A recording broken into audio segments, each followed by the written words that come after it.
Hey, are your hormonal changes creating a bit of a chasm in the bedroom or even in those intimate conversations with your hubby? Is your chronic exhaustion keeping you from enjoying your marriage? No topic is off limits on this show, and today is no exception. Today, I have my friend Michelle Castro on the podcast for some real talk about marriage, intimacy, and high functioning fatigue and hormonal symptoms that keep women like you exhausted and frustrated. Listen, you don't need to take notes for this one, so you can settle in for some real midlife girl talk. You are going to love this conversation. But before we jump in, you do need to know that you can get rid of your stress-induced fatigue, brain fog, and belly fat in 12 weeks. Yes, you can, without dieting, deprivation, and disappointment, so that you can wake up every morning feeling refreshed, have a clear mind for your day, and have the energy to be fully present with your family in the evening.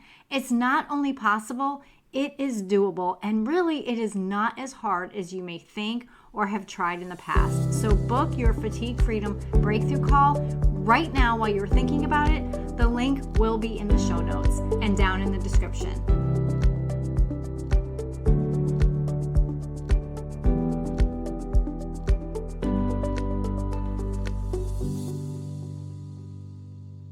Hi, everybody. It is so good to have you back here on Treasured Wellness, where no topic is off limits, and you are going to love my guest today as we are going to get real and raw about fatigue, brain fog, exhaustion, marriage, intimacy, all the things. So let me tell you about my guest. Michelle Castro is a Christian podcaster, wife, mom of 3, and she is boldly helping women to ditch shame. Yes, I love it.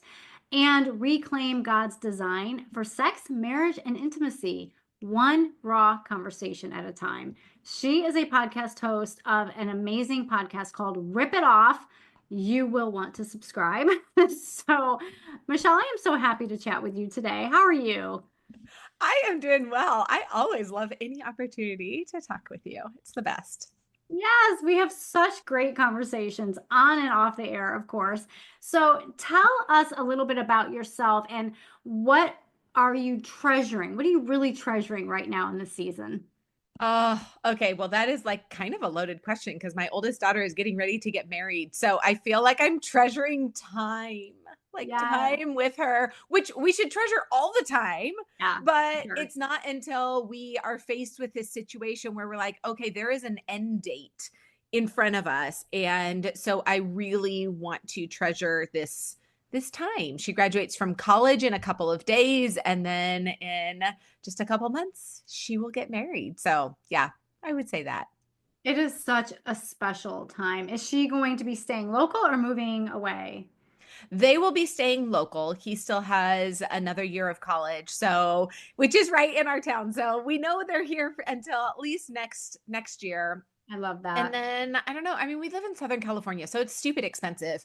But also I do believe that the Lord has told them to stay near their parents. So a Okay. divine revelation. Okay. All right. I will be sure to impart that to my daughter, who is 4 hours away.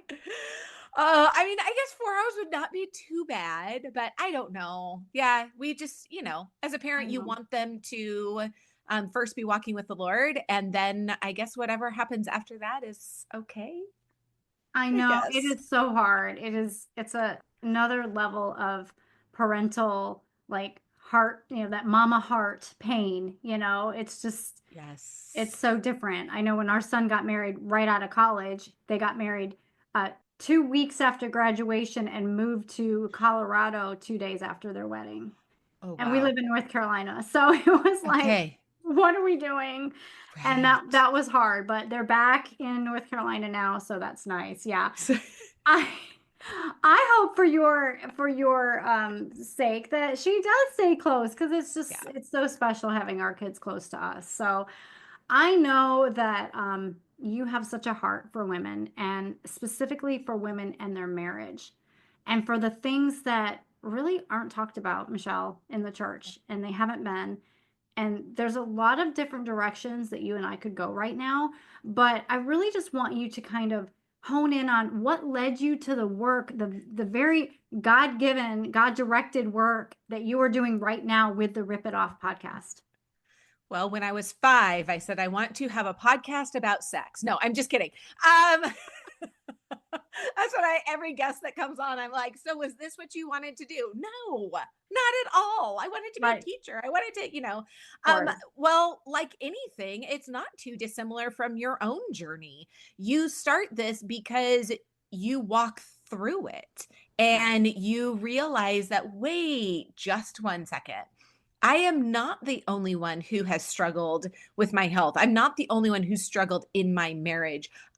For whatever reason, it makes a whole lot of sense that we talk about our health, but we don't talk about the health of our marriage. And Mm. so we plug along because we're like, ooh, that is just too personal. It's too intimate. I'm not allowed to talk about that with, with anybody because I grew up and I praise the Lord. I grew up in a Christian home. I have parents to this day who've been married over 50 years. They still love each other. My dad would walk on hot coals for my mom.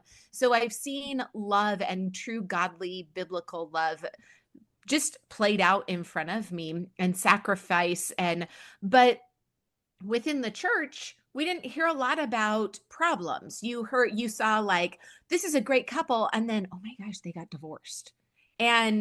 But there was like no in between. And I'm not saying as a 5-year-old, I should have been privy to those conversations, but you grow up in this environment and then you get married and you realize like, okay, my husband and I were both virgins when we got married, and shock of all shocks, our marriage was not perfect because it doesn't hinge. You think it hinges on this one thing. So, anyways, I have decided that I didn't like that people didn't talk about this, and since a lot of people weren't talking about sex and intimacy and the bumps in marriage that come along, I guess that I need to be the one that was going to do that. And it's been so freeing. I love it.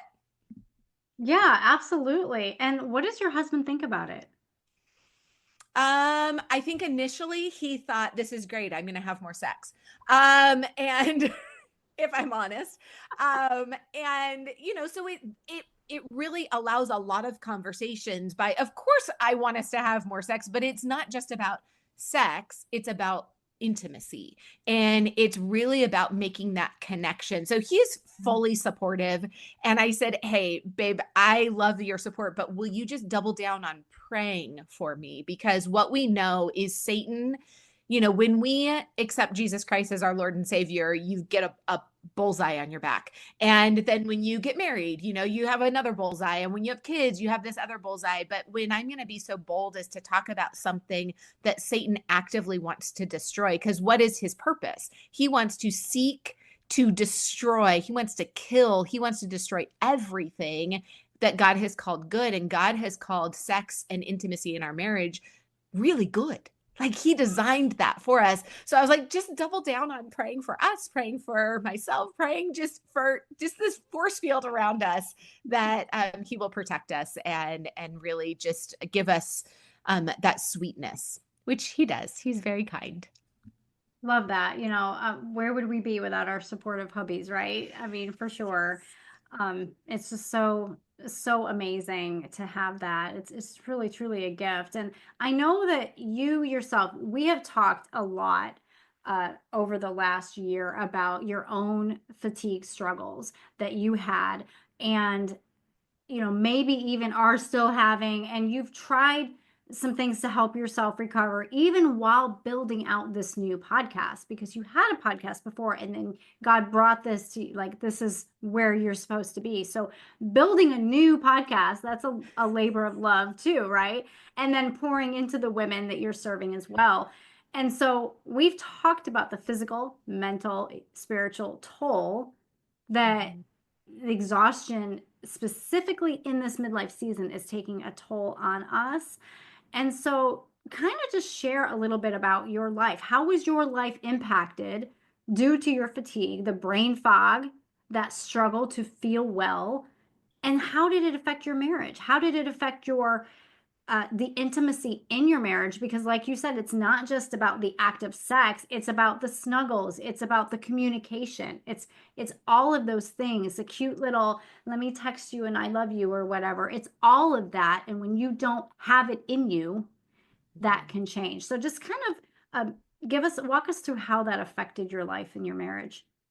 Wow, that's a really great question. And as I walked through all of that, and still am, because it's constant, right? It's always going to be some sort of a struggle, maybe not to the degree that it has been in the past. And I think you said it well when you came on my podcast that exhaustion, it's not normal. Right. That's not how we're meant to feel. It's not supposed to be that way. And yet we just go. And I am your ideal person. I am that high functioning woman who's just going to go, go, go. And what ends up happening is something has to give. Mhm. And what do we give on? Probably the thing that doesn't come as easily as other things. And I know for myself, pouring into my kids was a lot easier than pouring into my husband. You know, Yeah. they just love you. I mean, mine are older now, but especially when they were little, you could say a sharp word and then turn around and they're like, "I love you, mommy." And you're like, "Oh, this is so easy. Okay, I'll keep doing that." And your husband, well, he feels a lot of the same way, he just doesn't express it that same way. And there's more of a give and take. And so when you're tired and you can't think past the normal things that you do every day, pack the lunch, get in the car, take the kids to school, repeat, repeat, repeat, because you just do those things, the next thing that's going to require some emotion, you're like, well, we'll just do that tomorrow. We'll try tomorrow. And the funny thing is, it's like, do you remember when you were, I don't know if you breastfed, but if you Mhm. breastfed your kids, and my youngest, I got mastitis like a ton of times. Mm. Whatever. This is so stupid. I'm like, this is my third kid. I'm not supposed to get mastitis. Like, I already did that. Anyways, so you call the doctor and he's like, well, you got to keep nursing. I'm like, I don't think you understand what's happening here. I'm Right. in pain. He's like, yeah, the best thing for you to do is to actually do that thing that hurts. And I feel a lot like that's kind of how sex in our marriage is. Sometimes you just got to do the thing. And I'm not saying just like be there, but like you got to participate. You got to do it. And at the end of it, you're like, okay, I'm still tired. I still got a little bit of a brain fog, but oh my gosh, now I have this connection with my husband that I didn't have before. So it's kind of like, okay, I can take this stress off of my plate because I was willing to give of myself and of each other together. Like it's sweet. There's such a sweetness that's there. So sometimes you just got to go through it. Well, and to that point, there are through communicating how you're not feeling maybe 100% like in the mood for intimacy, you can kind of communicate that and be, hey, can you help me out a little bit? Like we've got this, and this, and then Yep. like this is what I'm thinking at 2 o'clock in the afternoon. It's totally going to change by 8 p.m. It's If going to we change don't, by 2:02 p.m. Like, I let's mean, be like real. literally the joke back in the 90s, I don't know, was like the hot and cold switch. I mean, in menopause, like it's a real thing. Like it's Yep. a real thing. And if we don't pour into our bodies and nurture our bodies physically, mentally, emotionally, and spiritually, like it's just going to get harder and harder. Yep. Menopause does not have to be hard. We just have to treat our bodies like the temple of the Holy Yep. Spirit that it is. But yeah, so getting that conversation started and just being like, hey, he's going to want to help. He's going to want Yep. to do the dishes. He's going to want to run by the grocery store after a long day of work. He's not going to care if he drives 10 miles out of his way. If he's got that hope, Yep. right? And then it starts to kind of prime the pump, right? It just Totally. and it's another level of intimacy, not just the act. Yep. Well, and what I love about what you and I both do, it's in an area that is just not talked about. I got to Right. perimenopause and I was like, first of all, I thought the women that were in menopause were 85 because it all seemed like so far away. And then I find myself at Thanksgiving one day, like just talking to my sister-in-law's mom, and I'm heating up and I'm like, Yeah. what in the world is this? Like, I had no frame of reference because it just was not talked about. And the reality, this is every woman goes through this. Why don't we talk about that? Why is there this underlying shame?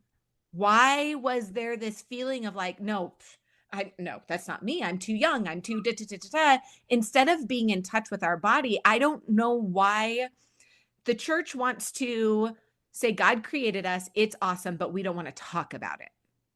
And so when we do that, there becomes this disconnect of, well, okay, I'm feeling these things, but I guess I'm not really supposed to talk about that because what God created is good. It's great. It's awesome. I love it. I'm so thankful.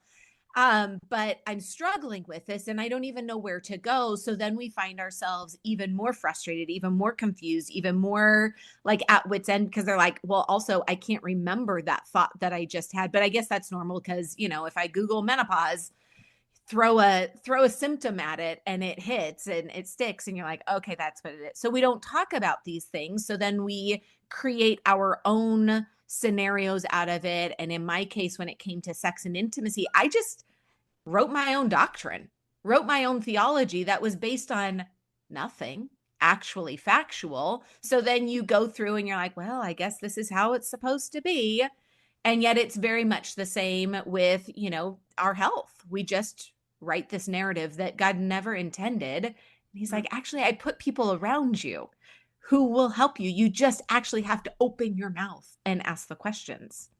Which is really difficult. It's really hard because Yes. we've got the world as Christians. We are like bombarded, right? We're to be in the world, but not of the world. Well, that's really hard, right? Because especially in this 24/7 constant communication, contact, noise, noise, noise.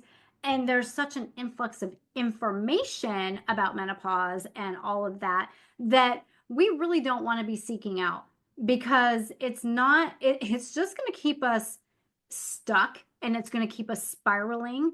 So I'm curious, like, did you have like a mental shift? Did you have like a mental like renewing of your mind where you were able to approach this stage of life in your marriage and intimacy differently, more of a biblical mindset perspective? That's a really good question. I don't know if I did have just kind of one day like, wait a second, but I do remember thinking like God created my body. He's aware of all of this. This is not something that I should be ashamed of. I need to kind of embrace it. And what's hard though is you kind of feel like you're crazy because literally 1 second you're freezing cold, the next second you're burning up, the next second you're freezing cold. And so you're like on with the blanket, off with the blanket, on with the blanket, off with the blanket. And your family is looking at you like, True. what is good? Wait, do you want the blanket on again? Okay. And my husband, you might try this advice for some of your clients. My husband had really great advice. He just said to take off more clothing. Of course. Oh, I've heard that too. Trust me. It's a miracle he's still alive. I was like, I'm sorry. So I wish that I could say, yes, I had a very clear spiritual awakening where I was like, Lord, I need to renew my mind and I really need to see this as your good thing and you're walking me through this. But I think too much of it, I was just like, what the heck is going on here? I don't understand this. I don't feel normal, but apparently this is normal. It's okay. It's like, I think the biggest thing for a woman is the weight gain. And you're Mm. sitting here going, I'm not like, I literally have not changed anything. And now I've got this weight. So now you don't feel attractive. The last thing you want to do is be intimate with your husband. And you're like, well, and so it's this vicious cycle. But if we just go back to scripture, Romans 12:2, renew our mind, you go, wait a second. Okay, I might still have a little extra fluff in here, but what if I take it to the Lord and ask him to change my mindset? What if I ask him to show me what are the ways that I can see how you've created me as beautiful? and that this is a season, and what are the ways that we can laugh about it right now? Yeah, I'm hot Right. right now, and in a minute I'll be cold, and Yeah. Yeah. deal with it. I know. They don't care. I mean, that's the thing. They don't care because they want us to be happy and healthy and comfortable, and they just want us to be open and honest with them. And yes, you can laugh about it. You can laugh about it even in the middle, right? You Yep, can laugh about it. Like it's like, okay, psh, off, oh wait, back on. Like you can like it's a real thing. But yep, I think the danger lies in when we don't address it. Because not completely. only does that keep us stuck, it keeps us in our own little isolation bubble, which Satan wants. He wants us to stay isolated. He wants us to feel like we're the only ones. He wants us to Yep. feel all sorts of feelings that God never intended for us. Hmm. And so when we verbalize that, it's the first time we do it, it's such a breath of fresh air, even though it's scary and terrifying. And, chances are, I mean, my husband, like, he's very quick-witted and that dry wit, and he's got comebacks like crazy. And he had to learn timing. Completely. Well, and I do think I finally told my husband at one point, like, as cute as that is, like, take no matter how much clothing I have on or off is not going to change anything. Right. But maybe if you keep those thoughts to yourself, it would be really helpful, and understand, like, I actually don't have any control over it. Like, I didn't turn the furnace up on myself and then turn it off because I think it's really fun for you guys to watch me, flip the blanket on and flip it off and do, all of that. It's not for your enjoyment as much as you might think it is. It's Right. really not. Exactly. I'm But not yeah, having not those here. conversations. Yeah, I'm not. There's other things that I would happily do for your enjoyment, but this is not one of them. This is not one of them. So once you realized that that's what was happening, like hormones were getting wonky and you went and you got, some answers and everything, what shifted in your day that helped your desire it to be intimate, not just with the act, but like to really be with your husband, like laugh and just hold hands. And because when we're feeling all those feelings, it's like, don't touch me. Like, just leave me alone. I don't want one more person to ask me one more thing. So, what changes did you take? What steps did you take to kind of help yourself feel better through that time? Well, honestly, for a long time, it was a lot of frustration because I was like, this is not normal. So I go, I do the labs, right? They all come back normal. Hallelujah, that's great. But you're like, but I'm not normal. This is not normal. I shouldn't be feeling like this. And I think like a good 3 years worth of labs. I finally went to a Mm. local holistic practitioner, and I walked away from that. We had dinner with some friends after, and my friend's husband was like, Michelle, what's your takeaway? I'm like, I'm not crazy. I'm absolutely not crazy. And honestly, I think that that was medicine enough to carry me for a little bit, to be like, okay, these things that I've been thinking and feeling, while on paper are quote unquote normal, they're really not. And so I did start some supplements. I do feel like I have had more energy. I do think also I am on the other side of perimenopause. I still don't understand all the phases of it all. But I know, I don't get a period anymore. And I do feel like that has definitely helped me. There are times though where I have to say, you know what? I'm tired. I need to lay down flat for just a little bit. Yeah. And there's not anything wrong with that. Maybe I do need to close my eyes for 20 Yep. minutes. It's fine, especially if I think of like, okay, what's going on today? Especially we're in this stage of life where I have one in high school, I have two in college, one that's getting married, but their schedules are very all over the place. But I do have to think about like who's here, who's not. And so there are times where you have to schedule things, plan things Right. a little Right. bit more, it's we don't have an empty nest. No. So thinking ahead to those things and being very methodical, I don't know, that sounds so like whatever, Yeah. but intentional. Let's use Yeah. that word. Be more Intentional. intentional about like, okay, they're at school right now, or they're going to be gone tonight. Maybe I should get like a little cat nap today, a little rest so that I can enjoy the fact that everyone's going to be gone tonight and we can Yes. really enjoy that time together. So Yeah. really just kind of thinking through a lot of those things and being intentional. I think I'm, your typical woman. I'm not getting as much protein as I'm supposed to. And when I do actually eat, my body's like, oh, this is great. I'm like, I should do that more often. And then it's like, go, go, go, go, go. I But it's that know. reminder of what we put in actually fuels our body. Yeah. And you feel so much better when you actually take care of your body. You really do. And I love that you said sometimes you have to lay down flat because, my fatigue clients know that that's something that we talk about, and also putting your legs up against the wall. There's something about you can't just sit down when you've got severe chronic fatigue and expect to get those levels back to normal to get your nervous system regulated again. It's something about the laying flat or the laying with your legs up that makes such a difference. And if you can just do that for 5 minutes, like do a midday reset, it makes such a difference in how you feel. You don't have to lay down to take a nap. As a matter of fact, I never recommend more than a 30-minute power nap. 15 would be ideal because anything more than that, you're getting into that REM sleep and then you're groggy and irritable and nothing's happening. So, yeah, it's just like that intentionality. I love that you said that word. It's so important. It's such an important word that we should all be thinking, are we living and caring for ourselves with intention? Because Mhm.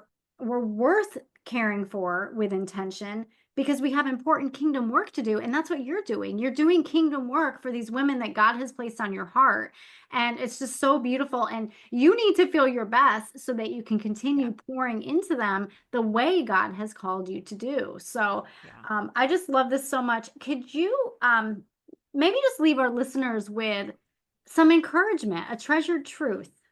Yeah, absolutely. Well, I never would have thought about this before, but I think there's so much power. And you believe this too, so much power in prayer.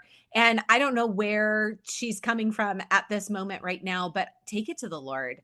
One of a verse that is just, like wrecking me right now is Jeremiah 32:27, which says, I am the Lord your God.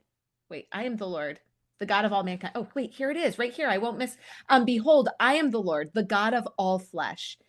Is anything too hard for me?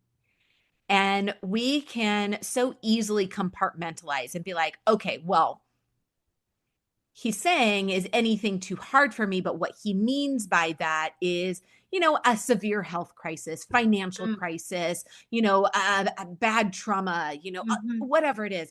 Well, the reality is, sure, it's those things, but it's also whatever you're walking through right now. The Lord wants your marriage to be connected. He wants you to have a fulfilling sexual and intimate marriage that is, because it's a picture of Christ in the church. Mm. It's that beautiful union, and it's something that he designed only within marriage. There's something special about that. People, not anybody can join a country club. It's special. There's something unique about that. There's something so unique about sex in our marriages that God designed exclusive for that. And whatever it is that you're going through, there's not anything that is too hard for him. Your past, your present, what you have down the pipe, give it all over to him and just lay it there and be like, Lord, this is what I'm struggling with. And you can say all of it. And maybe that's a little scary to you to like put it out there. Mhm. Write it all out. He already knows it. He's Absolutely. like, daughter, I know all of it. I see all of this, but lay it out there for him. I often love in the shower, it's just you and some holy water pouring over you that is like the truth serum. Like just Yes. let it out and let him have that, because he does not want you to carry this on your own. No. Give it to him, whether it's your health struggles or within your marriage, whatever it is. He's here. It's that Matthew 6:33, right? Seek him first, Yep. always and forever. Yeah, I love that so much. How long have you been married, Michelle? It'll be 20, wait, what, 2025. So I think, are we coming on 28 years? Yeah, it'll be 28 years in June. That is awesome. That is such a You reach gift. you reach the point in your marriage, you're like, 1 year, I totally was off. A whole year. I was like, it's gonna be whatever. And I realized, and he's like, yeah, I know. I just let you go with that. I was like, that's some maturity on your end. Wow. Like I know, that's right? Because if it was reversed, it wouldn't be. uh no, I'd be like, what are you talking about? Yeah, 28 years. The Lord is good and kind and faithful and still working on us. We are still a work in progress. Yeah. And um he's good. I love it so much. Yes. Well, thank you so much for joining us, for imparting your wisdom and your heart and your passion for this topic that really is not talked about much in the church. And so I'm just so grateful. Even though we're friends, I'm so grateful that you are doing this, that God called you to this, because it's such a blessing to me. And I know it's blessing so many other women. So be sure to follow her podcast, Rip It Off. It is amazing. And Michelle, how can my audience find you? The best way is the podcast, anywhere that you listen, or go on Instagram, Rip It Off Podcast. And I'm over there. I have a freebie that is great. It's about 13 types of intimacy. I will have to give you the link because I created a Yes. cute little bit.ly one, but I can't remember what it is at the moment. Of So course not. Send me the link and I will put that in the description and in the show notes so you guys can go check that out. Well, thank you yeah, so much, yeah. Michelle. It has been such a pleasure. It's always so fun to talk with you. I love it so much. And we will definitely talk more about this another time. I would love that. Thank you, Michelle. It's always a joy. Wow, wasn't that good? Isn't it nice to know that you are not alone? And some of these things that we might talk about with our girlfriends, but we really, a lot of the times, we keep these private. We keep these thoughts and emotions private. And that's why we wanted to have this conversation today. You are not alone. You are not crazy. You are not in a stage of life where you just have to suck it up, buttercup, and deal with it. I promise you that. So if you are ready to get rid of your stress-induced fatigue, brain fog, and belly fat in 12 weeks without dieting, deprivation, or disappointment, so that you can wake up feeling refreshed every morning, have a clear mind for those afternoon meetings, and have the energy in the evening to be fully present, it is time for you to book your Fatigue Freedom Breakthrough Call right now. The link will be in the show notes. Now remember, you are a beautiful treasure. Your body is a temple, so treasure your wellness.